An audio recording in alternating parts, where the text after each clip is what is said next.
मेरा पहला सवाल आपसे है कि हिंदी को लेकर जो है पहले इंग्लिश और मराठी ये तो कंपलसरी थी। अब महाराष्ट्र में राज्य सरकार ने जो है हिंदी को भी 1 से लेकर 5वीं तक कंपलसरी किया है। आप किस नजरिए से इसे देखते हैं? देखिए, जो स्कूल स्तर पर मराठी लैंग्वेज और हिंदी लैंग्वेज ऑलरेडी कंपलसरी थी और अभी हिंदी को भी उसमें कंपलसरी कर दिया गया है।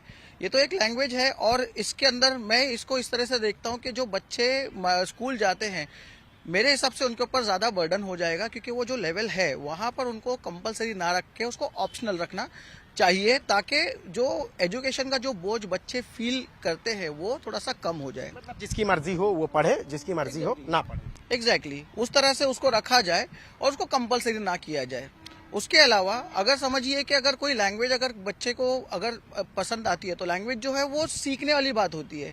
तो अगर वो राज्य स्तर पर अगर उसको कंपलसरी कर दिया जाएगा तो ये मेरे हिसाब से ये बच्चों के स्तर पर वो ज्यादती होगी।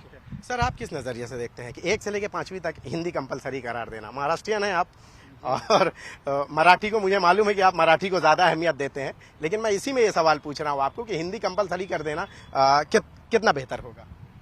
मैं इस बात को ये जो हिंदी और मराठी का जो झगड़ा जो चल रहा है, ये असल में 2 पहलू हैं इसके। एक है राजनीति और दूसरा है बच्चों का एजुकेशन।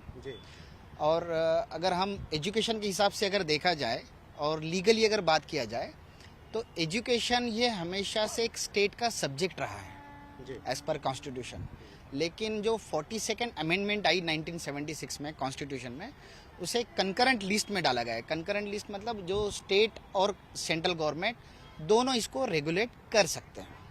अब यहाँ पर देखने वाली बात ये है कि ये जो नया जो सर्कुलर आया है वो नेशनल एजुकेशन पॉलिसी 2020 के तहत निकाला गया है, जो कि सेंट्रल गवर्नमेंट का एक बहुत ही एजुकेशन को लेकर जो स्कीम है, को लेकर एक बहुत बड़ा कदम है। अब रही बात यहाँ पर अगर आप देखेंगे कि सेंट्रल गवर्नमेंट में जो रूलिंग पार्टी है और स्टेट गवर्नमेंट में जो रूलिंग पार्टी है, दोनों सेम है। और जिस तरह से ये हिंदी को कंपलसरी बनाया गया और इसमें महाराष्ट्र के लोगों की बिना सुनवाई लिए, तो यहाँ पर एक चीज का मतलब आपका ये कहना है कि महाराष्ट्र से जुड़े, इस फील्ड से जुड़े लोग थे, उनसे पूछना चाहिए। क्यों? उसका रीजन ये है, जब आपने मराठी को एक अभिजात दर्जा दिया है, अभिजात भाषा का जो दर्जा दिया है, तो इसका मतलब ये है कि सिर्फ ये ऑन पेपर नहीं होना चाहिए, ये आपके कंडक्ट में भी रहना चाहिए। तो ये दिखता है कि दोनों सेंट्रल और स्टेट गवर्नमेंट के बीच का ये एक मिसकम्युनिकेशन है, जिसके कारण ये हिंदी को जो कंपलसरी किया गया और यहाँ के लोकल महाराष्ट्र में जो रहने वाले लोग हैं और सेलेक्टेड लोग हैं जो इस पर ऑब्जेक्शन ले रहे हैं। ये बात हो गई पॉलिटिक्स के बारे में। अब रही बात लैंग्वेज की, जैसा सुप्रीम कोर्ट ने जो कल का जो एक जजमेंट आया, जिसमें सुप्रीम कोर्ट का कहना है कि उर्दू लैंग्वेज के बारे में आया, तो ये सारी लैंग्वेजेस हमारे यहाँ हिंदुस्तान में पैदा हुई हैं, यहीं पर पली बढ़ी हैं, तो इस पर सबका इक्वली उतना ही अधिकार है। अब रही बात किसी पर ये कंपलसरी करना, कंपलसरी एजुकेशन में करना और किसी से फोर्सफुली बुलवाना, ये दोनों में बहुत बड़ा अंतर है। और रही बात अब हिंदी को ऑप्शनल करना चाहिए, कंपलसरी करना। आप महाराष्ट्रियन हैं, मैं समझ सकता हूँ कि आपकी भाषा से, आपकी मादरी जबान से जो है मोहब्बत जायज है, लेकिन जो अभी ये चल रहा है तमाशा जो है कई दिनों से, मनसे के गुंडे जो है, मैं गुंडा ही कहूंगा, कि जो तरीक़ाकार अपनाया गया है, लोगों को मारना पीटना, गैर मराठी, और उस तबके को जिसकी वो कहाँ से सीखेगा, उस तबके को मार पीट करके मराठी ही बोलना, सर ये किस हद तक जायज है? ये बिल्कुल भी जायज नहीं है और इसका कॉन्स्टिट्यूशन में भी ये मना है कि आपको फ्रीडम ऑफ स्पीच है। आर्टिकल 19 जो दिया है, freedom of speech and expression है। आप अपनी भाषा में, अपनी लैंग्वेज में आप अपने फीलिंग्स को एक्सप्रेस कर सकते हो, लेकिन अगर आप, सबसे अहम मुद्दा ये है कि अगर आप अपनी भाषा को किसी पर ज़बरदस्ती थोपोगे तो उससे नुकसान सामने वाले का नहीं, आपकी भाषा का ज़्यादा होगा। और अदरवाइज वो जो बंदा जिस पर आप फोर्स कर रहे हैं, वो और जिद में आकर आपकी भाषा का मुखालफत करेगा, विरोध करेगा। तो ये तरीका नहीं है। इससे हमारी भाषा, हमारा जो अभिजात जो दर्जा दिया गया मराठी भाषा को, इससे हम और डाउनग्रेड में जा रहे हैं।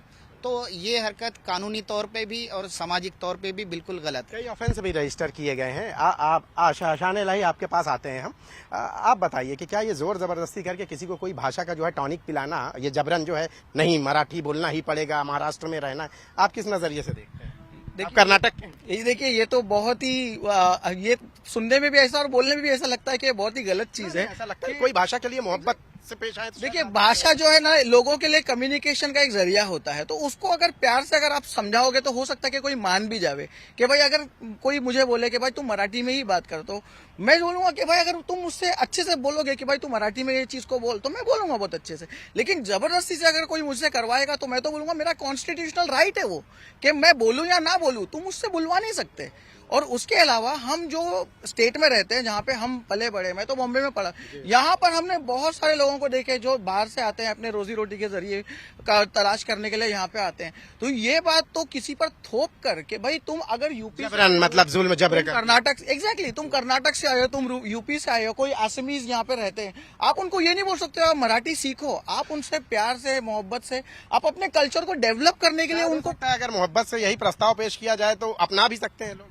एग्जैक्टली और लोगों को चाहिए क्या? आप थोपोगे नहीं, आप लोगों को बोलोगे कि देखिए आप अगर ये कल्चर को आपको पनपाना है तो आपको उसको अच्छे से, प्यार से और मोहब्बत से उसको आप क्या कर सकते हो, परवान चढ़ा सकते हो। अदरवाइज ये क्या होगा, ये नेगेटिव इफेक्ट इसके बहुत ज्यादा फैलेंगे rather than positive effect. Karnataka और महाराष्ट्र के बाद अब नंबर आता है संभल के रहने वाले शान इलाही से। किस नजरिए से देखते हैं आप जो ये जबरन मारपीट के जो है मराठी सिखाने का जो राज ठाकरे के कार्यकर्ताओं का जो रवैया है, किस नजरिए से आप देखते हैं? माझं नाव शाने इलाई आहे. मी उत्तर प्रदेश मराठी आती है आपको अच्छी? मी उत्तर प्रदेश आहे. माझा जन्म इकडे झाला, शिक्षण इकडे झाला, पण लेकिन जबरदस्ती कोई बाहरी लोग हिंदुस्तान के यहाँ पर कहीं भी जा सकते हैं, फ्रीडम ऑफ स्पीच है, आजादी है, घूम के बात कर सकते हैं, लेकिन जबरन तरीके से किसके मुंह में अपने अल्फाज डालोगे, दैट इज रॉन्ग। मारोगे पीटोगे तो संविधान सभी के लिए है, आपके लिए जो कानून सबके लिए वही कानून, लेकिन जबरन तरीके से आप बोलोगे बोलना पड़ेगा। मैंने महाराष्ट्र नवनिर्माण सेना में 9 वर्ष काम किया है। मैं महाराष्ट्र नवनिर्माण विद्यार्थी सेना का संपर्क प्रमुख रह चुका हूँ, मुंबई का उपाध्यक्ष रह चुका हूँ। बट किसी को जबरन तरीके से वही नीतियां अगर हुई तो कौन देखता है? केसेस होते हैं, उनके बच्चों को कौन संभालता है? कोई देखने नहीं आता है। ठीक है, ये एक पॉलिटिकल मुद्दा है। आज राज्य सरकार ने जो ये 1st to 5th जो एजुकेशन पे ये हिंदी भाषा को लागू किया है, ये सेंट्रल के परमिशन के बिना नहीं किया है, ये उन्हें पता होना चाहिए। राज्य सरकार जो भी फैसला करती है सेंट्रल के आदेश के बाद ही करती है, तो उन्हें पता होना चाहिए कि ये आपको किस कैटेगरी में लेके जा रहे हैं। आपको नजरअंदाज किया जा रहा है, इसलिए मराठी भाषा को उन्होंने प्रेफरेंस रखा है, इग्नोर नहीं किया है। लेकिन हिंदी भी थोप दी गई, हिंदी भाषा को भी लागू किया है।